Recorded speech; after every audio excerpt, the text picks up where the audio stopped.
Andoaindar kirolari bat omenduna izaten dulako Etxeberreta auzoak.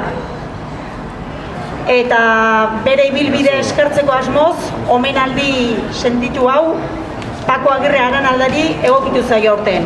Jaiotzez Tolosarra da, baina gaztetatik eta Andoaindarra eta bereziki Etxeberretarra sentitzen da bere hitzetan. Auzoan zegoen hementxe bertan, Etxeberreta auzo honetan zegoen futbol zelaian pasatzen zituen orduei esker hasi izan futbolerako zaletasuna. Hasieran auzo txapelketetan jolasten eta gero inguruko herrietan.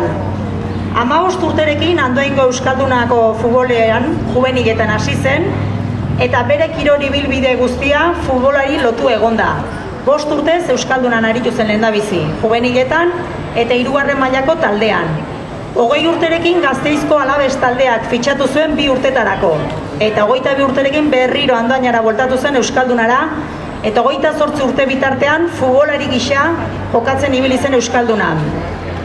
Futbolari gisa bere ibilbidea amaitu eta entrenatzaile lanetan hasi zen 1978-79 denboraldian.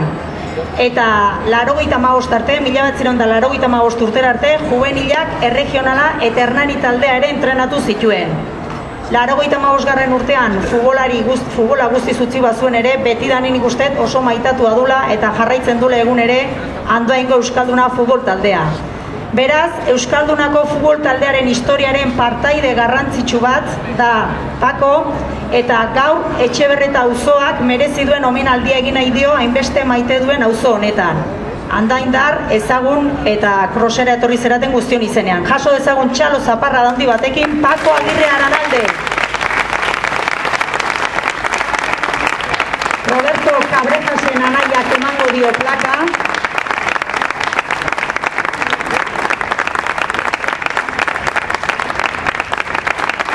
Errez esaten da, 15 urterekin hasi eta 85 arte futbolari lotua,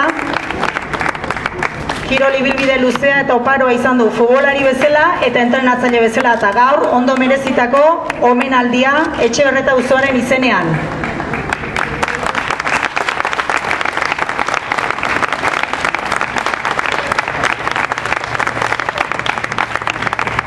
Kasualidade, aste honetan topatu dut eta galdetu diotea urduri zebilen da lasai zegoela esatezian. 74 urterekin oan ezkio ja, lasai zegoela ez dakitu hain lasai ongo den, hitz batzuk esaten dituen. Nik esan bihar, denoi di eskarrik asko, egitu bakin, konten nahi, zamen neoko. Eskarrik asko da nahi. Eta guan esan bezala, Andoainen bizitzera Etxeberreta inguruan, nola ikusten duzu guain egungo Euskalduna? Hainbeste futbolari eta hasieran hainbeste urte futbolean ibili ostean, egungo Euskalduna nola ikusten duzu? Asko ze diferentegoa da guaingo kolaztera, lenguan, lenguko kolaztera, zergatik aldeno belarretan, da lokatza zehon, guain ez daude lokatzik, oso desberdina da publika kolaztea, baina nahi gustatzen zen, futboliak kolaztera. Eta zure ondorengoak ere jarraitzen aldute futbolean? Txikitxonek, bi txikitxek bai. Hau da, koxe guantan, balonmano, baloncesto, zer ingo duen baino. Ondorena bada beraz, urrungo generazioetan ere, atxonaren tankerako futbolariak eateatzen zeraten, bai? Eskerrik asko Pako eta ondo merezitako omenaldi hau gogoan izateko, auzoaren izenean. Mila esker, zorionak.